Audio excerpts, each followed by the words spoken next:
ಒಂದರಂದು ಕೇಂದ್ರ ಬಜೆಟ್ ಮಂಡನೆ, ನಿರ್ಮಲಾ ಸೀತಾರಾಮನ್ಗೆ ಪತ್ರ ಬರೆದಂತಹ ಹೋಟೆಲ್ ಮಾಲೀಕರು.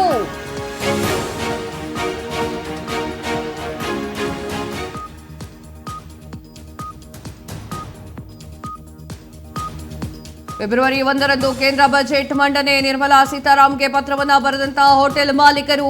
ಜಿಎಸ್ಟಿ ಕಡಿತಗೊಳಿಸುವಂತೆ ಹೋಟೆಲ್ ಮಾಲೀಕರ ಮನವಿ. ಆನ್ಲೈನ್ ಡೆಲಿವರಿ ಪೋರ್ಟಲ್ನ ಜಿಎಸ್ಟಿ ಕಡಿತಗೊಳಿಸಿ ಆನ್ಲೈನ್ ಸೇವೆ, ಕಟ್ಟಡ ಈ ಒಂದು ಬಾಡಿಗೆಗಳ ಜಿಎಸ್ಟಿ ಇಳಿಸುವಂತೆ ಮನವಿಯನ್ನ ಮಾಡಿಕೊಂಡಿದ್ದಾರೆ. ಬಾಡಿಗೆ ಜಿಎಸ್ಟಿಯನ್ನ 18%ನಿಂದ 5%ಗೆ ಇಳಿಸುವಂತೆ ಮನವಿ.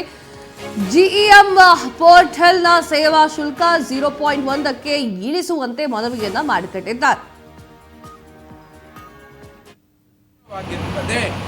ಎಲ್ಲ ಕಾರಣಗಳು ಮಾತಿಗೆ ಸೀಮಿತವಾಗಬಾರದು.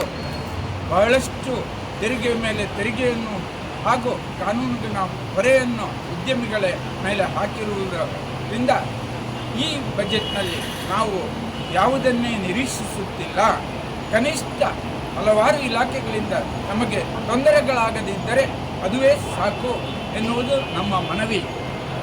24/7 ಪರ್ಮಿಷನ್ ಬಜೆಟ್ ಅಧಿವೇಶನದಲ್ಲಿ ಕೊಟ್ಟಿದ್ದರೂ ಇಂದಿನವರೆಗೆ ಜಾರಿಯಾಗದಿರುವುದು ಬಹುದೊಡ್ಡ ನಮಗೆ ಬೇಸರವಾಗಿರುತ್ತದೆ.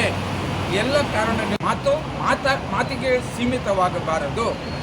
ಬಹಳಷ್ಟು ತೆರಿಗೆ ಮೇಲೆ ತೆರಿಗೆಯನ್ನು ಹಾಗೂ ಕಾನೂನಿನ ಹೊರೆಯನ್ನು ಉದ್ಯಮಿಗಳ ಮೇಲೆ ಹಾಕಿರುವುದರಿಂದ